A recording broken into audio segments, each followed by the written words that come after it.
Hello dear student, स्वागत है आपका हमारे यूट्यूब चैनल पे। आज के स्टूडेंट हम पढ़ने वाले हैं solution of LPP by graphical method और इसमें हम देखेंगे मैक्सिमाइजेशन विद थ्री कंस्ट्रेंट।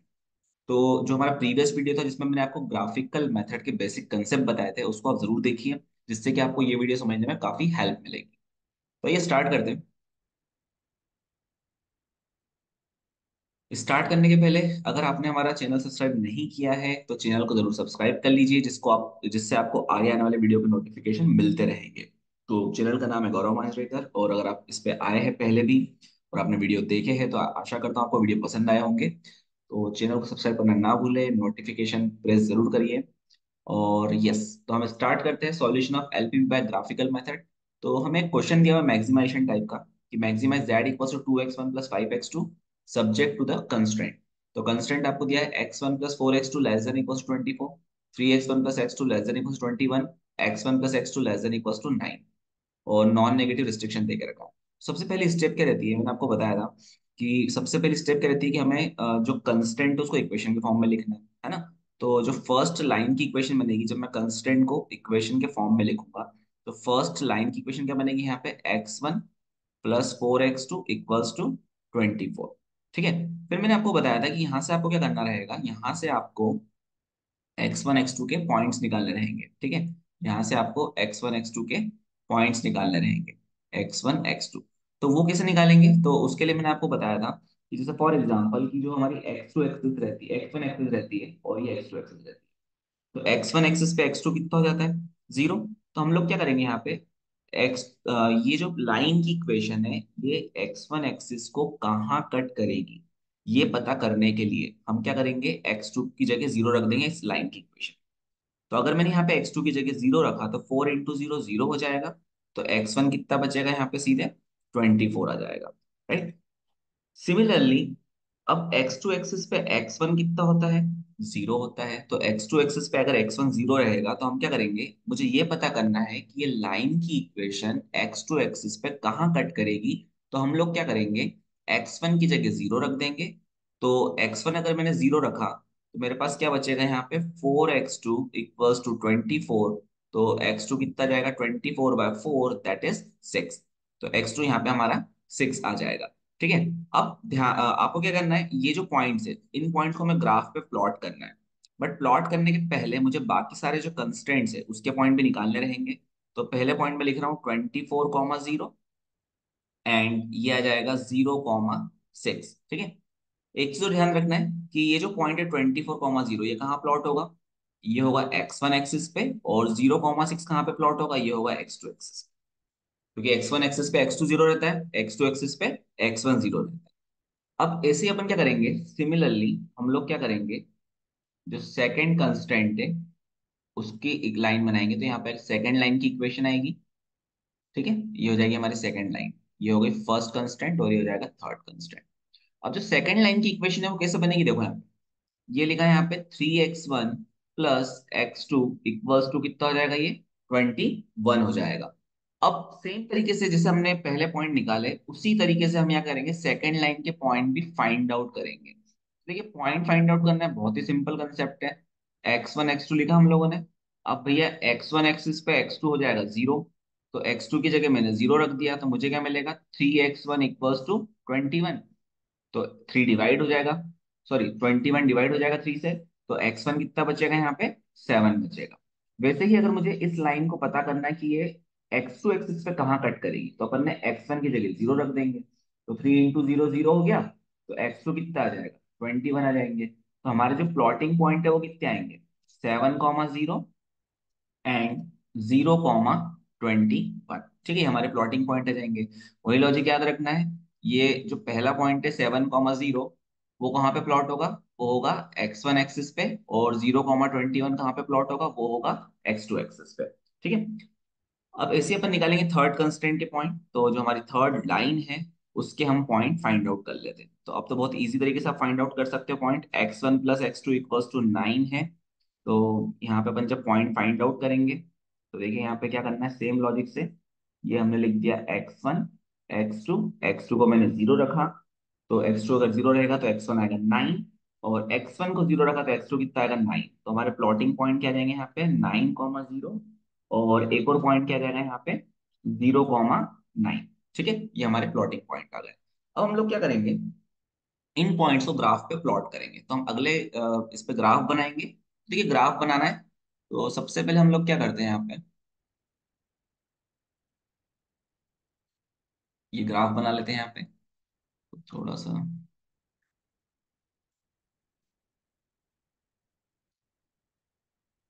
तो ग्राफ जब हम बनाएंगे तो ये हो गई x1 एक्सेस और ये हो जाएगी x2 एक्सेस। अब आपको ध्यान क्या रखना है यहाँ पे कि जो हाईएस्ट पॉइंट अगर अपन देखें तो 24 तक जा रहा है ना। और लोएस्ट पॉइंट अपना आई थिंक 7 से स्टार्ट हो रहा है, 6 से स्टार्ट हो रहा है ना, 0 से भी स्टार्ट हो रहा है, 0 पॉइंट से आ रहा है। तो आप लोग क्या करना है, जब यहाँ पे स्केल को रखना x1 एक्सेस पे, ठीक है, और 3 3 का इंटरवल लेना, मतलब 1 सेंटीमीटर को मानना 3 का इंटरवल, ठीक है। और ये हो जाएगा 3, नेक्स्ट 1 सेंटीमीटर पे 6, फिर नेक्स्ट 1 सेंटीमीटर पे 9, फिर नेक्स्ट 1 सेंटीमीटर पे 12। ऐसे आप 24 तक इंटरवल बनाना है। फिर नेक्स्ट 1 सेंटीमीटर पे 15, देन 18, देन 21 और देन 24। सिमिलरली आप स्केल रखना एक्स टू एक्सिस पे और 1 1 सेंटीमीटर को मानना है आपको 3 3 का इंटरवल। ठीक है, तो पहले हो जाएगा 3 6, देन हो जाएगा 9, देन हो जाएगा 12, देन हो जाएगा यहाँ पे 15, देन हो जाएगा 18, देन हो जाएगा 21 और लास्ट हो जाएगा यहाँ पे 24। ओके। अब देखो जो पॉइंट हमें प्लॉट करना है अपन उसको अलग अलग कलर से प्लॉट कर देंगे जिससे समझने में इजी रहेगा। तो जो फर्स्ट लाइन के पॉइंट्स है उसको अपन ब्लू कलर से प्लॉट करते हैं। तो देखिए जो फर्स्ट लाइन के पॉइंट है वो कितने 24,0, मतलब x1 24, x2 0 and x1 0, x2 6। ठीक है, तो पहले अपन ये वाला पॉइंट प्लॉट करेंगे 24,0। तो ये x1 एक्सिस पे प्लॉट होगा क्योंकि x2 0 रहता है। तो 24,0 ये वाला पॉइंट हो जाएगा यहाँ पे, ये होगा 24,0। और दूसरा क्या है यहाँ पे इसी लाइन का पॉइंट 0,6। तो 0,6 x2 एक्सिस पे देखेंगे तो ये पॉइंट आएगा 0,6। ठीक है, तो ये दोनों पॉइंट हमने क्या कर दिए, प्लॉट कर दिए।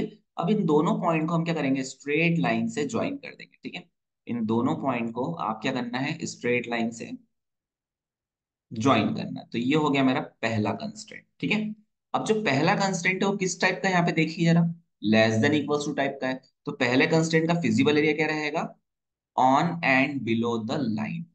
कहने का मतलब है कि अगर x1 x2 की वैल्यू इस लाइन तक या लाइन के नीचे लाई करेगी तो हमारा जो सॉल्यूशन स्पेस है या जो x1 x2 की वैल्यू है वो कंस्ट्रेंट को क्या करेगी, सेटिस्फाइड करेगी। ठीक है, ये होता है कंसेप्ट इसका। अगर ग्रेटर देन होता तो अपन on and above the line करते, जैसा मैंने इसके प्रीवियस वीडियो में बताया था आप लोगों को। अब देखिए सेकंड कंस्ट्रेंट को प्लॉट करते हैं, तो सेकंड कंस्ट्रेंट के लिए हम दूसरा कलर यूज कर लेते हैं समझने के लिए। ठीक है, तो हम येलो कलर ले लेते हैं। अब सेकंड कंस्ट्रेंट की बात करें अपन, तो सेकंड कंस्ट्रेंट के पॉइंट कितने, 7,0। अब 7,0 प्लॉट करेंगे अपन x1 एक्सिस पे क्योंकि वहां पे x2 0 रहता है। और दूसरा पॉइंट क्या, 0,21, ये प्लॉट करेंगे अपन x2 एक्सिस पे। तो 7,0 प्लॉट करते हैं। तो जो 7 है वो कहाँ पे आएगा, 7,0 यहाँ पे मिलेगा अपने को 6 के पास। ठीक है, तो हम लोग क्या करते हैं यहाँ पे 7 को यहाँ पे 6 के जस्ट पास में प्लॉट कर देते हैं। तो ये जो पॉइंट है ये हो जाएगा आपका 7,0। और दूसरा पॉइंट क्या रहेगा 0,21। ठीक है, तो जो 0,21 रहेगा, ठीक, वो कैसे मिलेगा आपको, 0,21 वो आएगा यहाँ पे एक्स टू एक्सिस पे, ये हो जाएगा 0,21। अब इन दोनों पॉइंट को भी आप क्या करोगे, स्ट्रेट लाइन से ज्वाइन कर दीजिए। तो ये दोनों पॉइंट को अपन ने स्ट्रेट लाइन से ज्वाइन कर दिया, ये हो गया सेकंड कंस्ट्रेंट। अब जो सेकंड कंस्ट्रेंट है उसको अगर हम देखें तो वो भी कैसा है, लेस देन टाइप का है। अब वो लेस देन टाइप का, इसका मतलब जो फिजिबल एरिया रहेगा सेकंड कंस्ट्रेंट के लिए वो भी कैसा रहेगा, on and below the line रहेगा। तो सेकंड कंस्ट्रेंट का जो फिजिबल एरिया है वो भी क्या रहेगा, इस लाइन तक या लाइन के नीचे वाला जो एरिया रहेगा that is on and below the line. ठीक, अब दोनों कंस्टेंट का अगर मैं कॉमन एरिया देखूंगा तो यहाँ पे कुछ मिलेगा कॉमन एरिया। ओके, अभी एक कंस्टेंट और बचा है।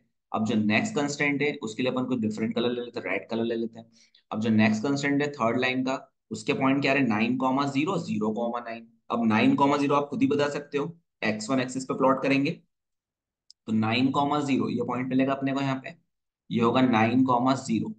और ये हो जाएगा सेकंड पॉइंट हमारा 0,9। ठीक है, अब दोनों पॉइंट को अपने को क्या करना है, स्ट्रेट लाइन से ज्वाइन करना है। तो दोनों पॉइंट को हमने स्ट्रेट लाइन से ज्वाइन कर दिया, ये हो गया थर्ड कंस्ट्रेंट। थर्ड कंस्ट्रेंट भी कैसा है देखे तो भैया थर्ड कंस्ट्रेंट भी लेस देन टाइप। अब लेस देन टाइप का इसका मतलब थर्ड कंस्ट्रेंट का भी फिजिबल एरिया क्या रहेगा, on and below the line रहेगा। ठीक है। तो अब हमने क्या करते हैं, पूरी प्लॉटिंग कर दी। अब ध्यान क्या रखना है आपको यहाँ पे कि भैया फिजिबल एरिया क्या रहेगा। तो देखो, कॉमन एरिया जो सभी कंस्ट्रेंट को सेटिस्फाइड कराएगा वो रहेगा हमारा फिजिबल रीजन। ठीक है, या फिजिबल एरिया। तो हमारे केस में हम देखेंगे ये जो एरिया आ रहा है ये सभी कंस्ट्रेंट को सेटिस्फाइड करा रहा है, मतलब सभी का कॉमन एरिया आ रहा है। तो इस एरिया को हम क्या करते हैं, दूसरे कलर से हाईलाइट कर देते हैं। ठीक है, और इस एरिया को हम क्या बोलेंगे, फिजिबल रीजन बोलेंगे। ठीक है, मैं इसको यहाँ लिख देता हूँ नीचे। तो ये जो रीजन रहेगा ये क्या कहलाएगा हमारा, फिजिबल रीजन कहलाएगा। ठीक है। अब कंसेप्ट क्या रहता है यहाँ पे, ये कंसेप्ट ये रहता है कि जो भी हमारा फिजिबल रीजन आता है, ठीक है, एलपीपी का ऑप्टिमल सॉल्यूशन उसके किसी एक कॉर्नर पॉइंट पे एग्जिस्ट करेगा। तो हम लोग क्या करेंगे, यहाँ पे कॉर्नर पॉइंट हाईलाइट करेंगे। तो देखिए कितने कॉर्नर पॉइंट है, एक तो ये ओरिजिन हो जाएगा, एक ये 7 0 वाला हो जाएगा पॉइंट दूसरा, फिर एक पॉइंट यहाँ पे आ रहा है कॉर्नर पॉइंट, है ना, ये मैंने इसको व्हाइट कलर से हाईलाइट कर रहा हूँ। एक कॉर्नर पॉइंट फिजिबल रीजन का ये हो रहा है ना, और लास्ट वाला पॉइंट ये हो जाएगा। ठीक है। अब इसके अपन कोऑर्डिनेट निकाल लेते हैं। तो भैया देखो, ओरिजिन के जो कोऑर्डिनेट है वो हो जाएंगे 0 0। ठीक है, फिर दूसरा जो एक ए के कोऑर्डिनेट है वो हो जाएंगे 7 0। ठीक है, फिर एक पॉइंट आ रहा है बी पॉइंट, और एक और पॉइंट यहाँ पे ये सी पॉइंट आएगा। और डी के कोऑर्डिनेट तो ऑलरेडी 0 6 आ चुके हैं। तो मुझे बी और सी के कोऑर्डिनेट निकालना है। तो उसके लिए मैं आपको ट्रिक बता रहा हूँ, बी और सी के कोऑर्डिनेट कैसे निकालना है आपको। तो देखिए कैसे निकालोगे आप लोग बी और सी के पॉइंट। आप क्या मान लेना कि जो पॉइंट, अगर आप ग्राफ पे बनाते इसको तो बहुत सिंपल, आप डायरेक्ट पॉइंट निकाल सकते थे कि भैया बी का पॉइंट x2 पे क्या वैल्यू आ रही है, x1 पे क्या वैल्यू आ रही है, तो आपका पॉइंट हो जाता बी का। ऐसे सी के लिए भी आप कर सकते थे ग्राफ पेपर पे, बट हमने ग्राफ पे तो नहीं बनाया, और एग्जाम में जरूरी नहीं कि ग्राफ पेपर आप लोगों को मिले। तो आप क्या करोगे, सिंपल सा लॉजिक लगाओ कि जो पॉइंट बी है वो कौन कौन सी लाइन का इंटरसेक्शन है। तो देखो, पॉइंट बी किसका इंटरसेक्शन है, तो येलो लाइन मतलब सेकंड वाले का, और एक रेड मतलब थर्ड वाले का। जो पॉइंट बी है वो सेकंड और थर्ड लाइन का इंटरसेक्शन, सेकंड लाइन और थर्ड लाइन। ठीक है, अब देखिए यहाँ पे पॉइंट बी, सेकंड लाइन और थर्ड लाइन का इंटरसेक्शन। तो हम लोग क्या करेंगे, सेकंड लाइन की इक्वेशन लिखते जो कितनी थी, 3x1, मैं लिख देता हूँ यहाँ पे सेकंड एंड थर्ड। तो ये हो जाएगा 3x1 plus x2 equals to 21, ये हो गई सेकंड लाइन। और थर्ड लाइन कितनी थी, x1 प्लस x2 9, ये हो जाएगा x1 plus x2 equals to 9। ठीक है, अब इसको अपन माइनस कर देंगे x1 x2 की वैल्यू निकालने के लिए। तो 3x1 में से x1 गया तो ये बचेगा 2x1, और ये x2 कैंसिल हो जाएगा। 21 में से 9 गए, तो 21 में से जब 9 जाएंगे तो यहाँ पे 12 बचेगा। तो जो x1 है उसकी वैल्यू आ जाएगी 6। ठीक है, अब x1 6 आ गया। अब x1 6 अब इन दोनों में से किसी एक इक्वेशन में रख दो। तो मैंने ये छोटी वाली इक्वेशन दूसरी इक्वेशन में रख दी। तो x1 की जगह यहाँ पे मैंने 6 रखा, तो ये हो जाएगा 6 प्लस x2 इक्वल्स टू 9। तो जो x2 है वो कितना जाएगा, 9 - 6 दैट इज 3। तो हमारा पॉइंट हो जाएगा यहाँ पे 6, 3 हो जाएगा। ठीक है, ये हमारा पॉइंट हो जाएगा 6, 3। तो ये जो पॉइंट बी है इसके कोऑर्डिनेट क्या होंगे, यहाँ पे 6, 3 होगा। ओके, तो इस तरीके से अपने को पॉइंट बी निकालना है। अब हम क्या करेंगे, यहाँ पे पॉइंट सी निकालेंगे। देखो जब पॉइंट सी हम फाइंड करेंगे तो सेम लॉजिक आपको लगाना है कि भैया पॉइंट सी किसका इंटरसेक्शन है। तो देखिए हम लोग क्या करेंगे यहाँ पे, इसको मैं रफ कर देता हूँ क्योंकि पॉइंट हमारा निकल चुका है। अगर आपको वापस देखना है कि कैसे फाइंड करना है तो आप इसको वीडियो को वापस से रिवाइंड कर सकते हैं। तो पॉइंट सी की बात करते हैं। तो पॉइंट से किस किस लाइन का इंटरसेक्शन है, एक तो red one that is third, और एक blue one that is first. ठीक है, तो पॉइंट से इंटरसेक्शन है फर्स्ट एंड थर्ड लाइन का। तो आप लोग क्या करोगे, फर्स्ट लाइन और थर्ड लाइन की इक्वेशन लिखो। तो फर्स्ट लाइन क्या है, x1 plus 4x2 equals to 24। तो हमने क्या लिख दिया यहाँ पे, x1 plus 4x2 equals to 24। और थर्ड लाइन की इक्वेशन क्या है, x1 plus x2 equals to 9। और ये लिख दिया हमने x1 plus x2 equals to 9। अब दोनों को माइनस कर दो आप, जिससे एक वेरिएबल कट जाएगा, x1 कट गया। 4x2 में से x2 गया तो यहाँ बचेगा 3x2, और 24 में से 9 गए तो ये बचेगा 15। तो x2 की वैल्यू कितनी आ जाएगी यहाँ पे, 15/3 दैट इज 5। ये आ गया हमारा x2। अब x2 5 आ गया तो इसको उठा के रख दो आप इसी इक्वेशन में वापस से। तो यहाँ पे क्या मिलेगा अपने को, x1 प्लस 5 इक्वल्स टू, ये हो जाएगा 9। तो x1 कितना आ जाएगा, 9 - 5 दैट इज 4। ठीक है, तो x1 आ जाएगा 4। तो पॉइंट सी के कोऑर्डिनेट कितने आएंगे? x1 4 आ रहा है, और x2 कितना आ रहा है यहाँ पे? 5 आ रहा है। ठीक है, ये हमारे पॉइंट सी के कोऑर्डिनेट आ गए। अब क्या करेंगे अपन लोग यहाँ पे, कि जितने भी कोऑर्डिनेट हमने फाइंड आउट करे हैं, इन कोऑर्डिनेट को हम एक एक करके ऑब्जेक्टिव फंक्शन में रखेंगे। ठीक है, तो उसके लिए हम लोग क्या करते हैं, टेबल बना लेते हैं, जिससे सारे कैलकुलेशन आपको वहीं के वहीं सामने दिखेंगे। आप अलग अलग भी रख सकते हो, बट अननेसरी उसमें कैलकुलेशन बहुत ज्यादा लगेगा और लिखना में भी बहुत ज्यादा पड़ेगा। तो आप इससे अच्छा तो एक टेबल बनाओ बढ़िया सा, और उसी के बाद आप क्या करोगे, उसमें सारी वैल्यू रख देना। ठीक है, टेबल अपन कैसा बनाते हैं, 3 कॉलम बनाते हैं अपन। एक में लिखेंगे अपन कॉर्नर पॉइंट, ये क्या क्या कॉर्नर पॉइंट आपको दे के रखे हैं। दूसरे में उन कॉर्नर पॉइंट के कोऑर्डिनेट लिखेंगे। तो ये कोऑर्डिनेट लिख देंगे हम कॉर्नर पॉइंट के, दैट इज x1 x2 की वैल्यूज क्या आ रही है। और तीसरे में हम क्या लिखेंगे, value of objective function, value of objective function that is z equals to. देखो हमारा ऑब्जेक्टिव फंक्शन क्या है वो देख लेते हैं। 2x1 प्लस 5x2 ये हमारा ऑब्जेक्टिव फंक्शन दिया हुआ है। तो ये ऐसा कैसा लिख दो आप यहाँ, 2x1 प्लस 5x2। ठीक है, अब हमारे जो फिजिबल रीजन के कोऑर्डिनेट है ना, कॉर्नर पॉइंट से वो लिखते हैं। तो एक तो ओरिजिन है, फिर एक ए पॉइंट है, फिर एक बी पॉइंट है, एक सी पॉइंट है, और एक डी पॉइंट है। ठीक है, अब अगर मैं कोऑर्डिनेट देखूं ओरिजिन के, तो ये 0 0 है, तो यहाँ पे कितना जाएगा, 0 0। ए के अगर मैं कोऑर्डिनेट देखूं तो वो कितना आ रहा है, यहाँ पे 7 0 आ रहा है। तो ए के कोऑर्डिनेट क्या आएंगे, 7 0। बी के अगर मैं कोऑर्डिनेट देखूं तो वो कितने आएंगे, 6 3। सी पॉइंट के अगर मैं कोऑर्डिनेट देखूं तो वो कितने आएंगे, 4 5। और डी पॉइंट के अगर मैं कोऑर्डिनेट देखूं तो वो कितना आएगा यहाँ पे, 0 6। ठीक है, अब मुझे क्या करना है यहाँ पे, या z की वैल्यू निकालना है इन सभी पॉइंट्स से। तो देखिए अपन कैसे निकालेंगे, z equals two into x1 की जगह 0 रखा, प्लस 5 इंटू x2 की जगह 0 रखा। तो 2 इंटू 0 0, 5 इंटू 0 0, तो दोनों को जोड़ेंगे तो क्या आ जाएगा, 0। फिर नेक्स्ट, अब x1 की जगह अपन ने 7 रखा, 2 इंटू 7 प्लस 5 इंटू 0। तो देखो 2 7 का 14, और ये तो 0 हो जाएगा, तो यहाँ पे क्या बचेगा, 14 बचेगा। फिर नेक्स्ट z इक्वल्स टू, ये रखा अपन ने 2 इंटू 6 प्लस ये हो जाएगा 5 इंटू 3।